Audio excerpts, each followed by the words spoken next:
Warning: the video that you are about to review contains graphic violence, obscene language, and disturbing images that should only be viewed by informed and consenting adults.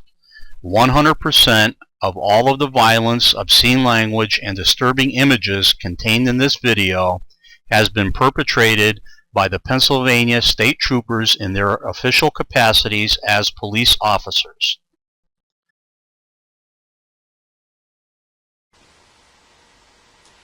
Hello, my name is Larry Holhall.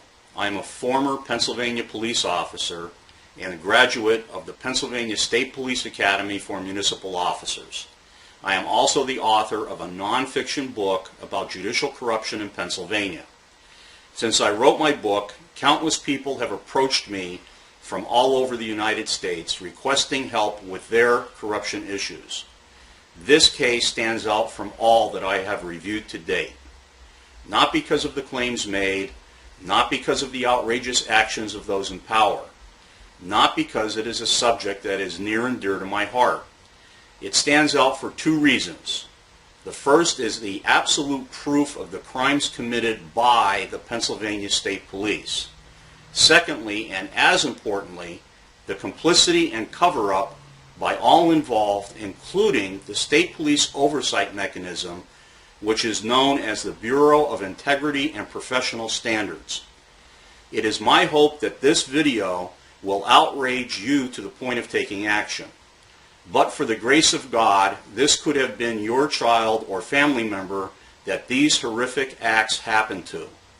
Please keep in the back of your mind as you watch this presentation that as of the date of this final production of this video, the state troopers you are about to see are still strapping on their guns and pinning on their badges to officially protect and serve.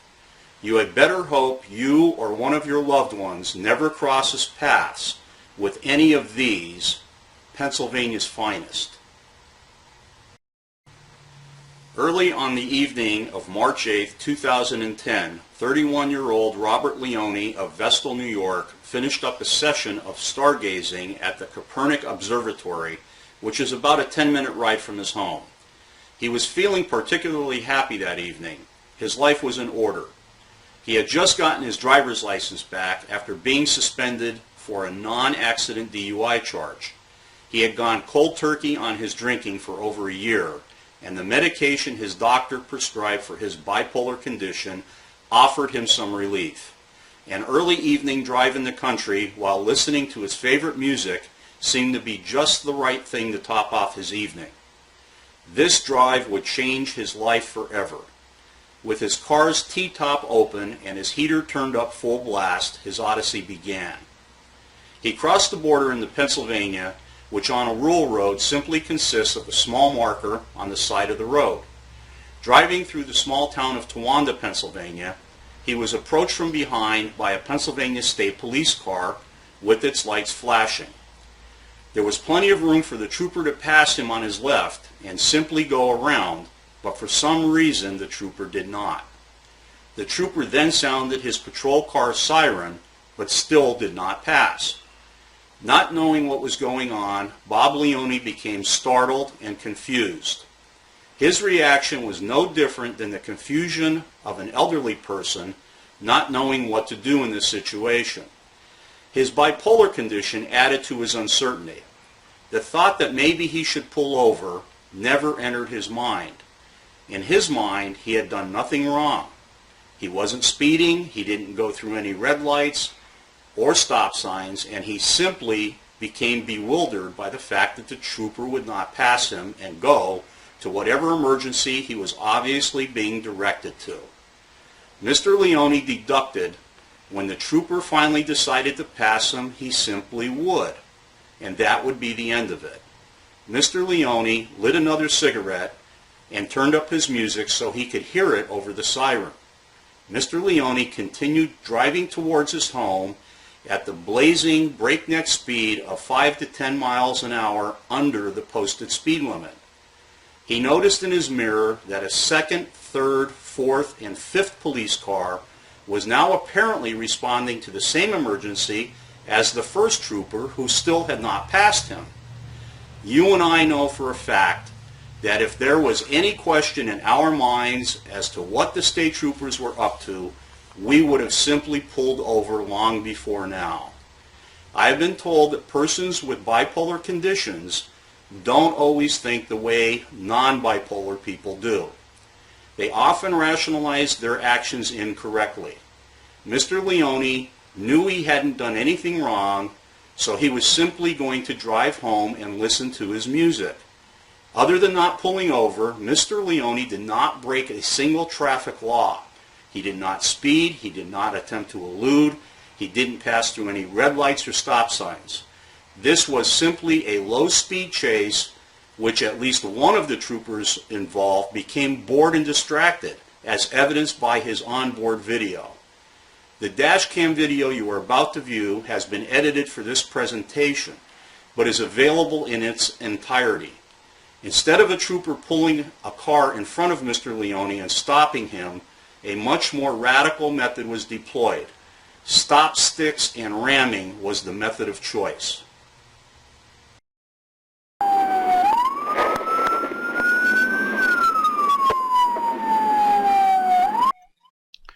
Watch this car. It is later confirmed by the sworn statements of two of the troopers that this car was parked in such a fashion as to totally block the driver's door of Mr. Leone's car. It was blocked in such a fashion that the state trooper himself had to climb out his own window in order to exit the vehicle.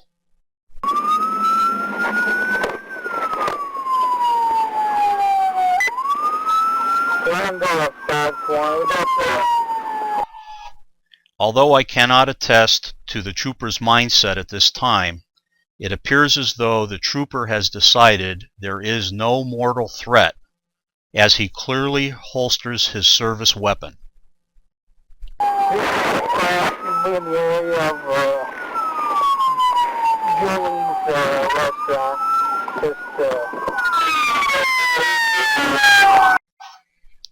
By the trooper's own sworn statements, this trooper orders Mr. Leone to exit his vehicle 3 or 4 times. Mr. Leone cannot open his car door because of the trooper's car blocking it. He is then tasered by the trooper through the open sunroof. All sworn statements by all of the troopers involved agree that just prior to Mr. Leone being tasered, he was sitting calmly with both hands on his steering wheel smoking a cigarette.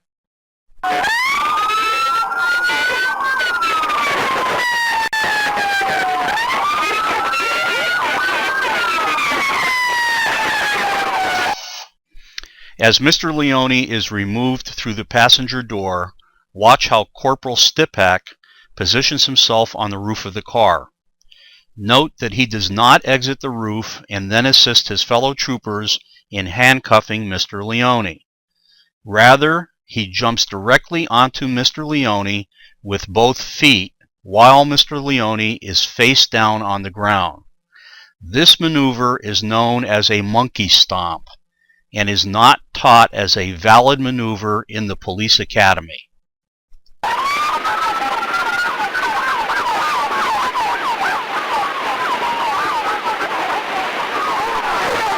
We can't see a lot of what is going on behind Mr. Leone's passenger door, but sworn testimony from the troopers involved all state that Mr. Leone is face down with his hands under him.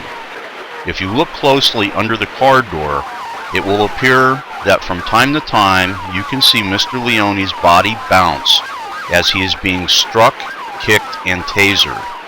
At no time is Mr. Leone seen striking or attempting to strike any of the officers.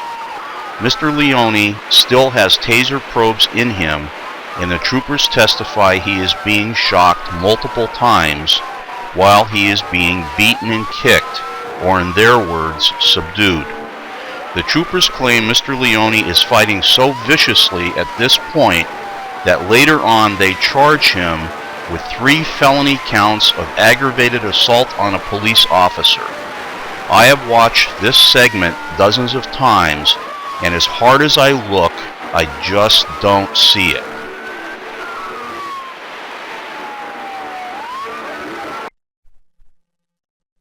One of the troopers breaks his own hand by admittedly punching Mr. Leone in the head with it. Striking or punching a suspect in the head with a closed fist is not taught in the police academy and is a maneuver that is specifically addressed as not authorized.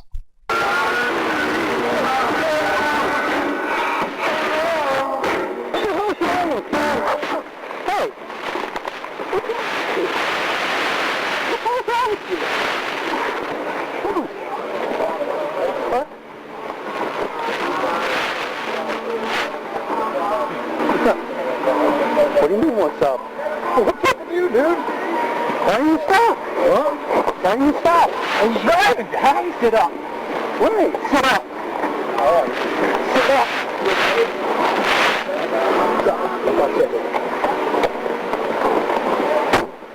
Get back to your nest. All right. What the fuck's your problem? Huh? Nothing. What's your name? Rob. Rob what? Leone. Where you from? That's New York.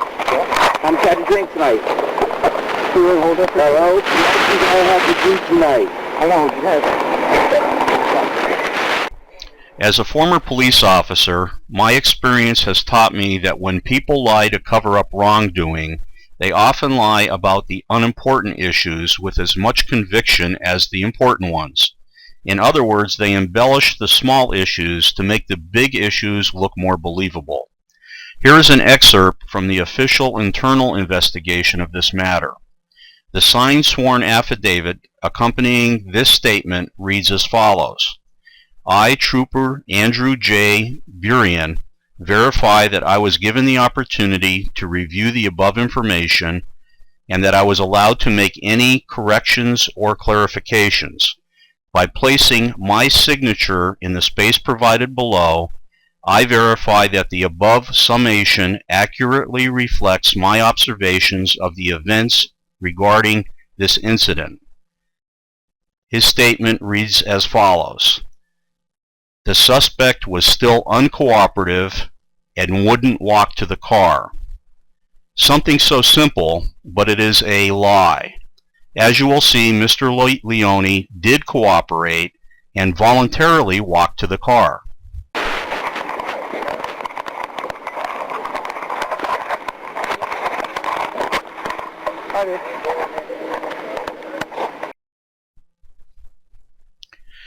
There is so much wrong at so many different levels with what you have just seen.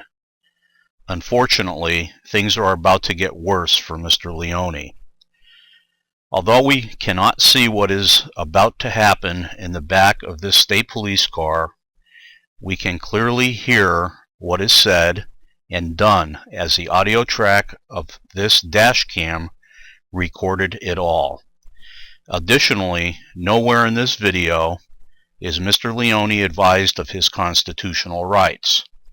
In the next sequence, he is clearly questioned and beaten while handcuffed and hogtied by the state trooper. If Mr. Leone had just committed a horrendous crime before he was stopped and answered the trooper's questions as he was directed to do by the trooper, none of his admissions would have been allowed in court. In other words, when questioned by the trooper, if Mr. Leone stated he had just murdered 5 people, his admission could not be used because basic, mandatory police procedure was not followed. As bad as things have been for Mr. Leone so far, it would have been a gift from God if this were the end of it. Once again, things are about to get much worse for Mr. Leone. Much, much worse.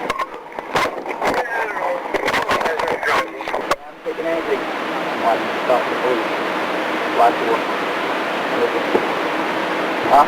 What's the problem? I'm driving. Yeah? Not even a little before the car. Driving. Driving? You see all the police cars? Straight over, Bill. You got a long fucking night, you got. You hear me? Copy. I'm in West Point right now. Huh? geez. 16 years, utilize frequency 7 for traffic control. Frequency 7 for traffic control, 2115. You hear me? You hear me? Copy, Bradford. Okay. Huh? I'm down at Mud Creek now. It's a fucking hobble. It's a hobble.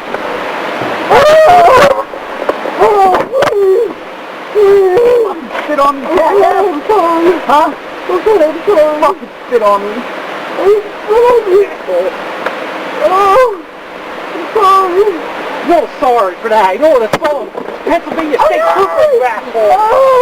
You fucking brave man, huh? Fucking spit on me, jackass. Okay. Asshole. What the fuck is your fucking you asshole?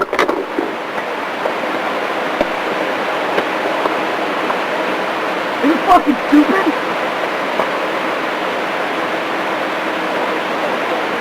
Hold on. Give me a second. Hold on. Give me a cup. Come on, I got a hot tide. Hold on. Can we fucking play huh? Fucking play a box. I'm sorry. Fucking stupid. Oh, you hit me, huh? He's sorry, shut up, you motherfucker. Now get in that car. Get out. Okay. Get on the other side. Get in the car. Get in the car. I'm trying.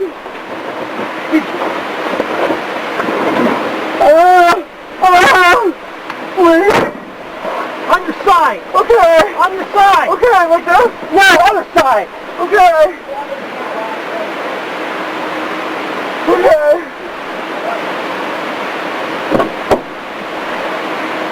Go on your side. Okay, good. Go on your side. Yes, sir. Now. Okay. Now, douchebag, I'm going to ask you a fucking question. You'll be answering yes sir or no, sir. Do you hear me? Yes, sir. Okay, what the fuck is your problem tonight? I was just having a tough night, sir. Yeah. You know what? You're going to have a hell of a tough night after you spit in my fucking face, jackass. Who do you think you're messing with? It's the Pennsylvania State Police. You're fucking chump. Fucking pull over means be pulled the fuck over. Okay, you're going to jail. You're going to be somebody's fucking butt popping fire. You hear me? Yes. You fucking idiot.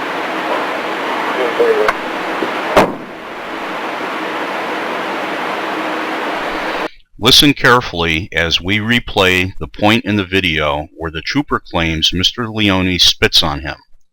Listen carefully. You will find something important is missing. The trooper claims in sworn court testimony that Mr. Leone spits a, quote, loogie in his face. Nowhere is there a sound of anyone spitting anything. The audio is so clear that you can hear Mr. Leone's breathing, but no spitting sounds are present. As a matter of fact, the only thing you do hear is a totally compliant and submissive prisoner in tremendous pain and an out-of-control state trooper. Okay. I'm down at Mud Creek now. It's a fucking hobble. It's a hobble.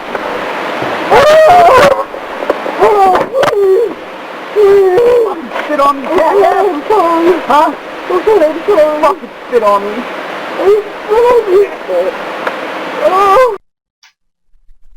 Mr. Leone is willing to take a polygraph test and swear under oath that he did not spit on this trooper.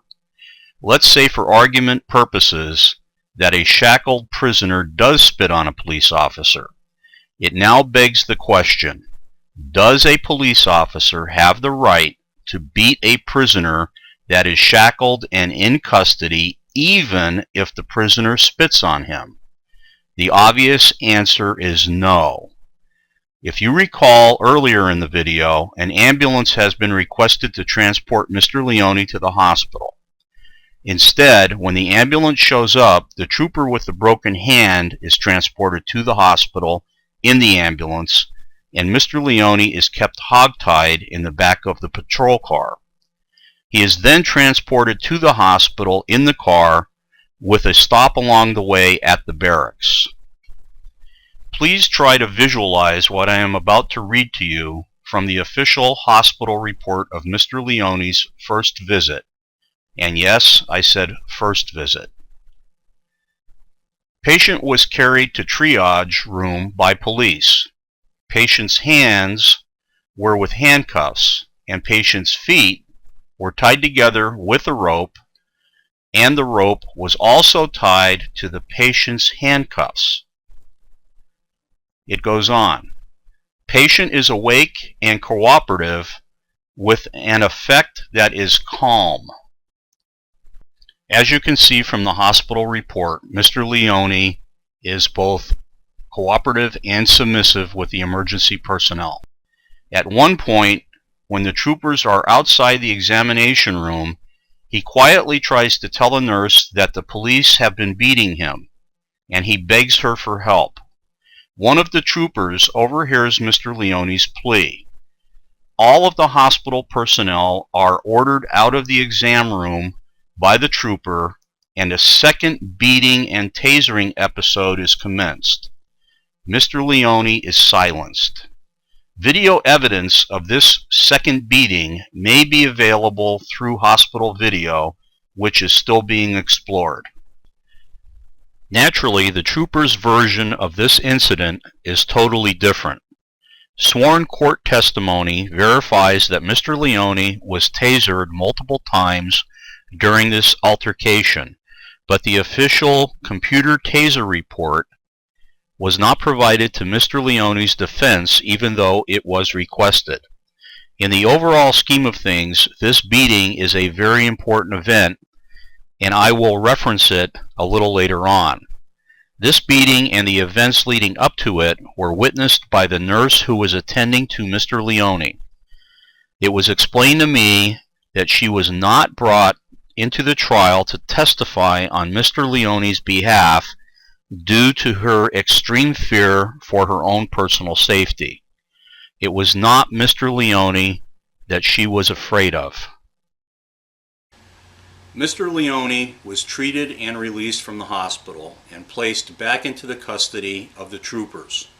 Unfortunately, Mr. Leone left the hospital in worse shape than he had arrived in. He was transported to the Towanda barracks without incident. While at the barracks, Mr. Leone was processed and his official charges were typed up. In the troopers' trial testimony, they made it clear that he is calm and cooperative during this process.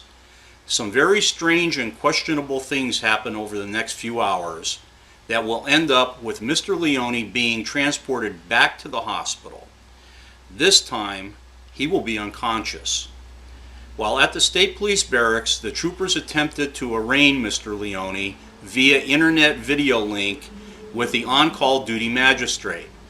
Mr. Leone is warned ahead of time that he should not look into the camera and that he is not to say anything other than answer the judge's questions.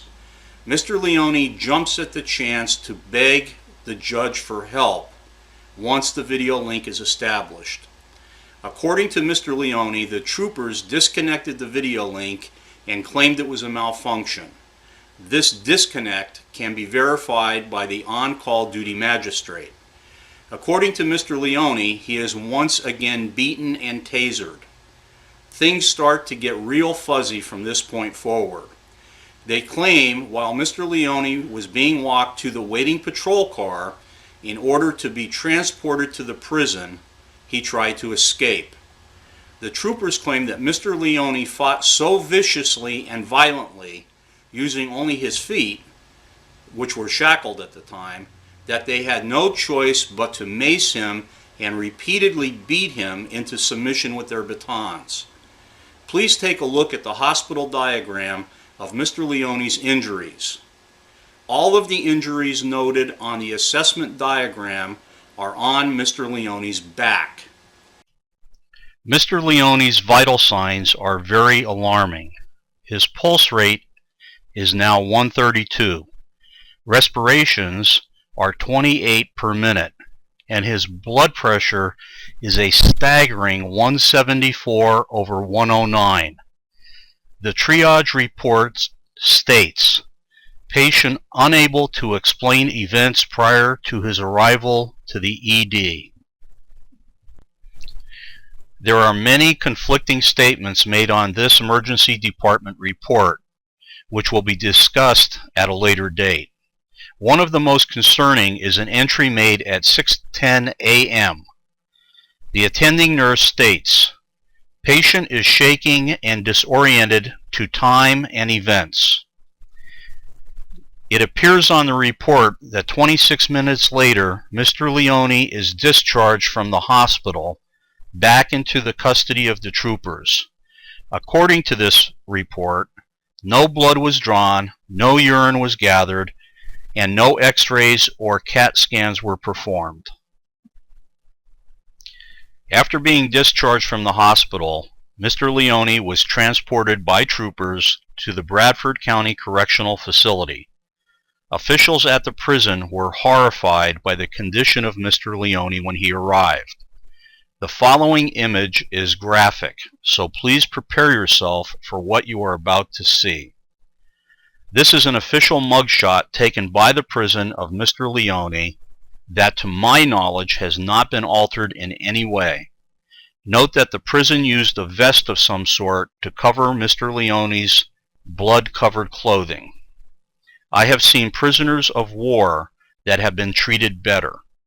The officials were so alarmed that the on-call physician for the prison was called in to do a complete physical exam and documentation of Mr. Leone's injuries, lest they be blamed for any of his injuries going forward.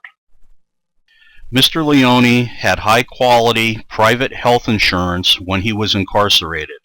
He begged the prison officials to allow him to obtain medical care at no charge to the prison or the county for severe headaches and dizziness that persist to this day. His requests were denied.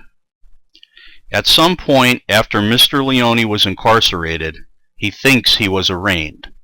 Regardless, it was well in excess of Pennsylvania's 6-hour preliminary arraignment rule. Believe it or not, this story so far spans less than 24 hours. Mr. Leone's nightmare was just beginning. Mr. Leone's bail was set at $250,000, even though he was not a flight risk.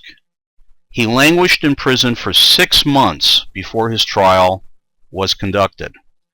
His public defender was extremely overburdened with countless other cases, and the state police threw the book at Mr. Leone. 24 counts of criminal misconduct. There is an old saying, what you don't have in quality, make up for in quantity. And that is exactly what the state police did.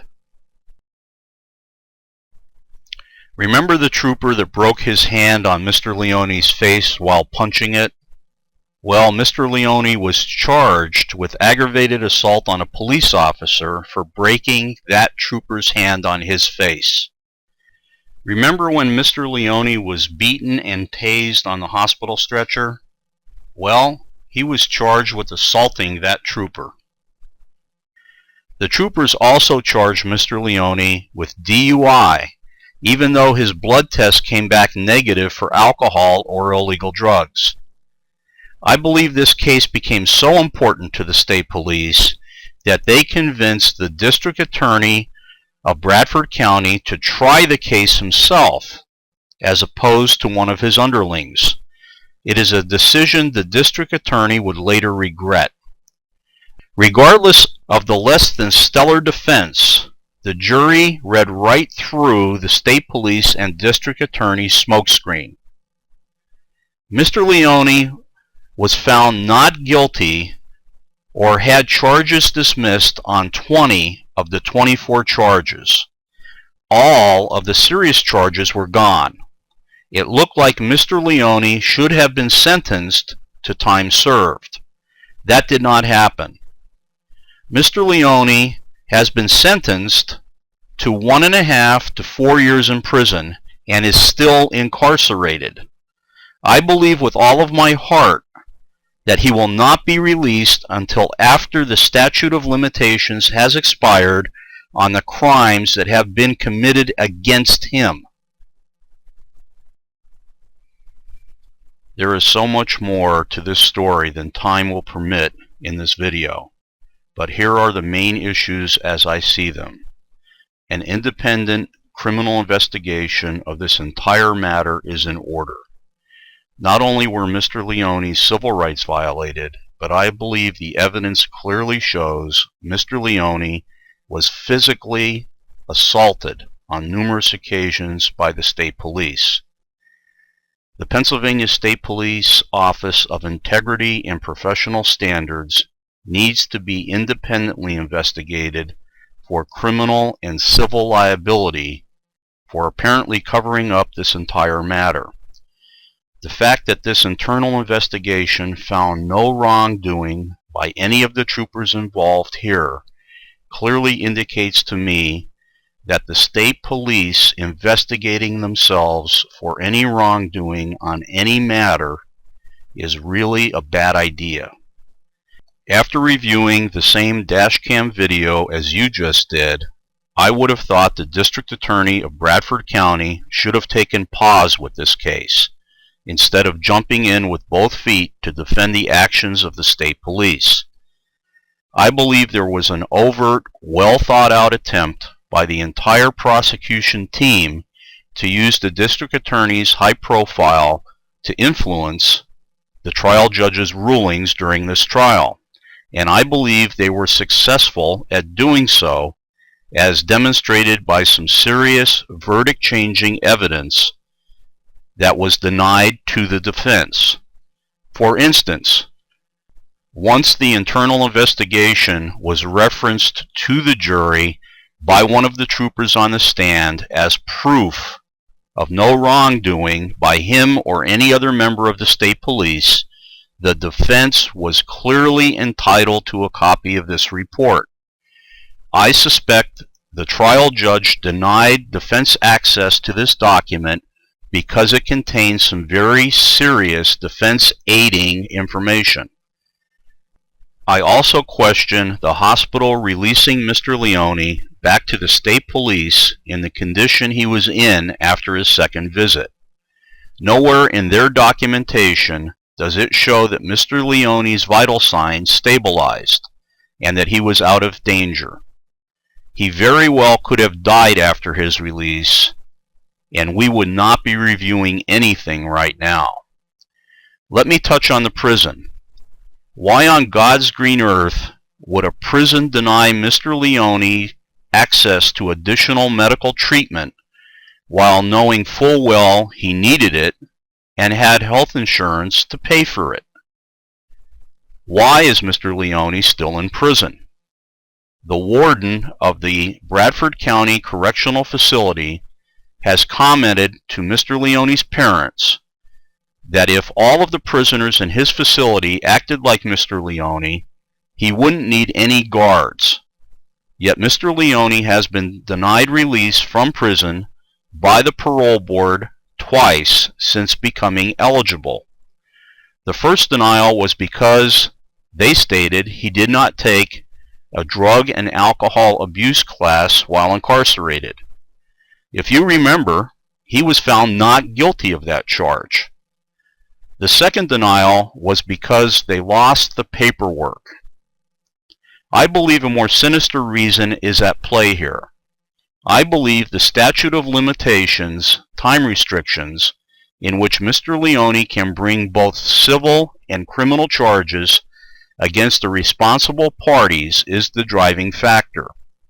It is extremely difficult, if not impossible, to retain an attorney while you are in prison with no money. Call me tainted, but I have seen worse. A disturbing thought has consistently found its way to the forefront of my thought process while I put together this video. Mr. Leone didn't know his every action and every word was being recorded via a dash cam in the patrol car when he was first arrested. The troopers did. The troopers, who totally lost control of themselves, either didn't care that they were being recorded, or worse, they knew nothing would happen to them no matter how badly they acted. To me, this is chilling. As a former Pennsylvania police officer, I am here to tell you that the vast majority of police officers are compassionate, caring professionals. It is how we handle the officers who aren't that differentiates us from third world countries. Right now, it looks like Pennsylvania and its state police are operating as a third world country by allowing and covering up serious assaults against its citizens. The beating of shackled prisoners for any reason is not acceptable by anyone's standards. We are now at the end of a very emotional and disturbing review of what I consider to be a national scandal. I stated at the beginning of this video that but for the grace of God, this could have been you or one of your family members. And now I will tell you why I made such a remark. Exactly why did the state police originally attempt to pull Mr. Leone over in the first place? Well, it appears they pulled over the wrong car that was involved in a minor fender bender. The fender bender in question was so minor that the state police never even filed an accident report for it. Imagine that.